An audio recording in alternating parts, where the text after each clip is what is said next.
Assalamualaikum warahmatullahi wabarakatuh. Alhamdulillah, alhamdulillahilladzi hadana lihadza wa ma kunna linahtadiya laula an hadana Allah. Ashhadu an la ilaha illallah wahdahu la syarika lah wa ashhadu anna Muhammadan abduhu wa rasuluh. Allahumma salli wa sallim wa barik ala sayyidina wa maulana Muhammad wa ala alihi wa sahbihi wa sallim taslima. Allahumma rabbana syrah lana sudurana wa yassir lana umurana wahlul 'uqdatam min alsinatina yafqahu aqwalana. Allahumma rabbi yassir wa la tu'assir. Allahumma rabbi tammim bil khair. Amma ba'd. Kita kesambung pada malam ini bicara pengajian kitab kita di dalam kitab Penawar Bagi Hati. Kita sambung pada malam ini, kalau saya tak silap, muka surat 22. Muka surat 22 di tengah-tengah. Terus selepas perkataan gendang, dan jangan engkau tertipu, sambung di situ. Qala Syekhul Mu'allif rahimahullah ta'ala wa nafa'na bi'ulumihi fid dharain amin ya rabbal alamin. Kita masih lagi dalam bicara bab anggota telinga, anggota zahir yang kedua. Selepas daripada kita membicarakan anggota mata, kita kesambung dalam bab bicara anggota telinga. Jadi kita masuk dah sebelum daripada ini sedikit berkaitan dengan telinga ni, faedah bangsa dunia, faedah bangsa akhirat. Dia sebut atas tu, dia kata, dan kerana itu mendapat engkau akan yang buta lebih sempurna daripada yang tuli. Betapa besar, betapa hebat nikmat pendengaran ni. Kalau banding dengan nikmat penglihatan, besar nikmat pendengaran lagi. Kalau mata boleh melihat, telinga tak boleh mendengar, lagi teruk daripada orang yang boleh mendengar tapi tak dapat melihat. Itu maksud dia. Kalau kira nak sempurna belakalah, mata pun nak melihat, telinga pun nak mendengar, mulut pun nak bercakap fasih, tangan pun sihat, kaki sihat dan sebagainya. Tapi dah Allah Ta'ala bagi ujian, maka kalau kita banding antara nikmat pendengar dan pelihat, maka lebih besar nikmat pendengar. Mendengar itu lebih besar daripada melihat. Kemudian kita masuk dalam bab dia ajar pada kita bagaimana kita nak mensyukurkan nikmat pendengaran. Maka dia sebut beberapa perkara. Jaga daripada mengumpat, jaga daripada mengadu domba, melaga-lagakan orang, daripada segala perkataan yang tidak baik seperti membida'ahkan orang, menyesatkan orang, mengkafirkan orang. Itu jaga-jaga. Selari dengan kitab Penawar Bagi Hati ni, selari dengan apa yang kita belajar dalam kitab akidah, kitab Misbah, iaitu pegangan ahli sunnah wal jamaah. Dia tidak sewenang-wenangnya dengan mudah, dengan senang menyesatkan orang, membida'ahkan orang ataupun mengkafirkan orang. Itu bukan sifat golongan ahli sunnah. Golongan ahli sunnah wal jamaah sebelum daripada menyesatkan orang, sebelum daripada bida'ah ke orang, sebelum daripada kafirkan seseorang, banyak penelitian yang dia buat. Sampai ada ulama buat kaedah, dia kata lebih baik kita kata pada orang kafir itu Islam dengan sebab satu benda Islam yang dia buat, berbanding kita kata pada orang Islam itu hei kafir, hei sesat, hei Yahudi Nasara gapo, dengan sebab satu dengan sebab 1000 kekafiran ataupun 1000 perkara kekufuran yang dia buat. Dan maksud di sini adalah mengambil sikap berhati-hati sebelum melebarkan orang dengan sesuatu lebar. Sama ada sesat, sama ada bid'ah, sama ada kafir. Itu bahaya. Dah, jadi ambil atas lari daripada apa yang kita belajar bab telinga. Kalau kita dengar orang duk balah, duk ngata maki hama orang, duk lebar orang, duk kata huduh pada orang, tak payah masuk duk sekali ya. Baik kita jauhkan supaya kita tak terpengaruh dengan apa yang dia sebut. Pasal Allah bagi pada kita boleh mendengar. Bila kita mendengar, dia akan tafsir di sini. Bila tafsir di sini, kalau ilmu kita tidak kemah, maka bermacam-macam tafsiran yang kita buat. Orang buat tuduhan pada seseorang guru, orang kata dia ni sesat ni. Ngaji di Jordan dulu, guru dia ni guru sesat. Jadi kita pun termakan dengan dakwah menjadikan kita bila tengok dia ataupun dengar nama dia menjadikan wujud benci, wujud dendam, wujud macam tak seronok. Dan padahal agama melarang pada kita, kalau kita marah pada seseorang, kita benci pada seseorang, kita tak suka pada seseorang, agama larang kita daripada benci pada individu. Dah, pasal apa? Kerana individu, siapalah kita untuk tidak maaf pada orang, benci orang, marah pada orang, sedangkan ruang pengampunan Allah, pintu taubat Allah terbuka luas untuk dia. Betul ke tidak? Waktu pagi barangkali nampak dia tak bagus, tapi kita tak sedar, takut malam hari dia menangis taubat pada Allah. Tak, yang berkekalan dengan dosa, yang duk kata huduh pada orang, yang benci pada orang, siapa tengok muka pun benci, nak muntah sebagainya, siapa? Kita yang jahat sebenarnya. Tak, habis tu yang agama suruh apa? Benci pada perbuatan. Tak suka pada apa yang dia buat. Pasal apa? Sebab apa yang dia buat bercanggah dengan syariat. Benci pada individu tak sama sekali. Individu mesti pergi dakwah kita dengan penuh kasih sayang. Kalau pada orang kafir pun agama ajar supaya ajak dia dengan penuh kasih sayang, kepada orang Islam lagi-lagilah. Dah. Baik, kemudian barulah kita sambung. Dah. Baik, habis di situ. Dan jangan engkau tertipu disebabkan mereka yang menghalalkan akan mendengar umpama serunai itu. Serunai ni letak maksud serunai, tapi faham hiburan-hiburan yang melalaikan. Jangan kita tertipu dengan hujah-hujah orang-orang tertentu yang mengatakan hiburan-hiburan ni semua diterima di sisi agama. Dari sudut soal hiburan, pertama sekali kena faham asas hitungan agama adalah agama tidak melarang umat dia daripada berhibur. Tetapi hiburan yang macam mana? Tu. Saya belajar dulu, guru saya bagi petua, dia kata agama datang pada manusia ni, dia bukan melarang, tetapi dia mencegah. Tak, nak berhibur, hiburlah. Tapi ada cegahan supaya hiburan yang kamu duk hibur tu takut-takut melampaui batas.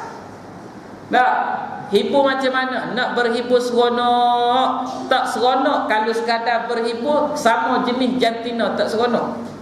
Tak, laki-laki perempuan-perempuan tak seronok. Dia mesti kalau bercampur gaul baru seronok. Betul ke tidak? Sebab tu memang perangai manusia. Nak campur gaul lah. Tapi biarlah ahli keluarga kamu saja. Kamu nak berhibur sebagai contoh, nak mandi kolam.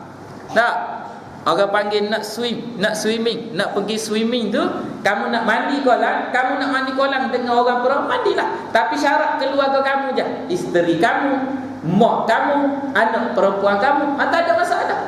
Main bola, apa nama ni? Bola keranjang ke bola apa tu? Bola keranjang, bola tampar. Main bola tampar dah lain, tak ada masalah. Dah, dalam suasana tertutup sama-sama kita. Dah, campur laki perempuan, tapi yang mahram pada kita. Habis tu agama teguh apa? Agama teguh kalau bercampur bebas, laki-laki perempuan yang sah kahwin kerana bukan larang hak bercampur tu asal, tapi bimbang takut terjebak kepada zina. Pasal golek bila bercampur bebas, dia akan merangsang nafsu syahwat. Bila terdedah aurat bebas gitu gini, hujung jatuh dia takut zina. Dan zina ni dia pergi pada perbahasan agama ajar pada kita, di antara maqasid syariat adalah memelihara nasab, memelihara keturunan manusia. Bagaimana agama sesuatu supaya adanya perkahwinan, dengan perkahwinan yang sah, barulah anak tu adalah anak yang sah kepada bapa tu, barulah sah dibengkang kepada bapa itu. Tetapi kalau anak yang lahir bukan daripada hasil perkahwinan yang sah, tak, maka anak tu tak layak dibengkang dengan apa nama ni, ayah dia, sebab tu bukan ayah dia dan tu bukan anak dia. Kalau dia dapat anak tu anak perempuan tu bila besar sah kahwin dengan bapa, tak rasa punah jahanam. Kita tak rasa macam satu keaiban kau berkahwin dengan anak perempuan yang kalau ikut kahwin sah tu macam anak perempuan kita, darah daging kita, hasil daripada air mani kita. Subhanallah. Tak, sebab tu agama jaga daripada awak, takut hujung jatuh situ. Tapi mari daripada mana? Mari daripada pergaulan bebas. Pergaulan bebas setengah daripadanya adalah berhibur dengan hiburan yang melampau. Tak, nak tambah lagi ada minuman keras, tak, ada bunyi muzik yang tak apa-apa, subhanallah. Maka agama ajar daripada awak. Tak? Baik, kemudian dia sebut jangan terpengaruh dengan kata-kata yang mengatakan hiburan ni boleh belaka. Tak, hiburan agama kata ada yang boleh, ada yang tak boleh. Yang tak boleh tu bukan nak menyekat, tapi nak kawal manusia. Kalau kita faham kata sekat, lama kita sendiri momok dalam pemikiran kita, kita kata inilah agama, payah, tu haram, ni haram, ni haram, tu haram, ni haram. Habis tu apa yang boleh? Ada kata macam tu. Padahal subhanallah, agama ajar pada kita di antara benda yang halal dan yang haram, mana lagi banyak? Banyak yang halal. Dah, banyak yang halal pada haram. Bab soal makan minum yang haramnya apa ke benda? Babi aja kaca ke antara lain pada tu halal.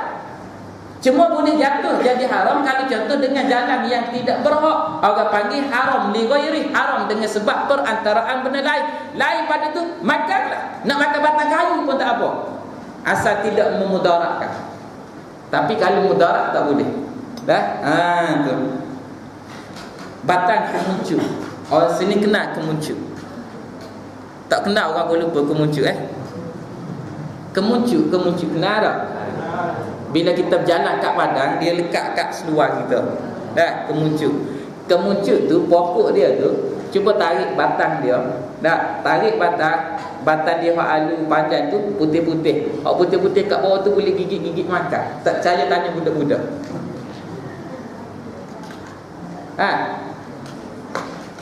Batang kemuncu dia makan, makan tak apa, tak mudarat. Dari sudut perbahasan fiqh, yang kata tak boleh makan ada 4 benda. Pertama, benda bernajis. Yang kedua, benda tu bukan najis tapi benda kotor. Yang ketiga, benda yang memudaratkan. Yang keempat, benda yang ada kehormatan atau haram dimakan. Antara benda yang ada kehormatan, jasad manusia. Tak? Yang ketiga, benda mudarat. Apa benda mudarat? Dia makan apa nama ni? Makan screwdriver. Makan tuku. Tak? Kalau masuk dalam badan mudarat. Tapi kalau tak mudarat, makan tak apa. Tak? Tu. Baik. Kemudian dia sebut, dan jangan engkau tertipu disebabkan mereka yang menghalalkan akan mendengar umpama serunai itu, kerana perkataannya itu menyalahi ia perkataan akan Al-Quran dan hadis Nabi sallallahu alaihi wasallam. Maksud dia nak berhibur, ada batasan dalam berhibur. Maka lazimkan olehmu memelihara pendengar engkau, yakni telinga kamu, daripada perkataan yang keji dan yang sia-sia. Apa maksud perkataan sia-sia? Kalau bercakap macam tu, pahala tak dapat, dosa pun tak dapat. Terus panggil sia-sia. Apa kita nak bagi contoh? Benda sia-sia. Kalau bercakap macam tu, pahala tak dapat, dosa pun tak dapat. Cakap pasal bola, tak menyentuh apa nama ni, asal tak menyentuh, mengumpat orang, mengaibkan orang, saja bersembah. Dah, pahala tak dapat, dosa tak dapat. Itu termasuk benda sia-sia. Jadi benda sia-sia diajar oleh ulama sufi, kalau boleh elok kita buat tu payah. Dah, guru saya masa mengajar dulu, dia kata kau orang kampung belah-belah Kelantan tu, kalau petang-petang dia ada orang panggil wakaf. Wakaf ni kalau kita panggil gerai lah, dah. Sini wakaf, yang mana satu tempat orang-orang muda duduk berkumpul, dah. Berkumpul kat situ, berkumpul dia main dam, main haji, dah. Kadang-kadang budak muda yang main gitar, kadang-kadang dia tengok motor lalu, basikal lalu, bah lalu, kereta lalu, dia ambil nombor bah apa tu, bilang sampai cukup 1000 ke berapa, tikam nombor ekor. Macam-macam petua lah.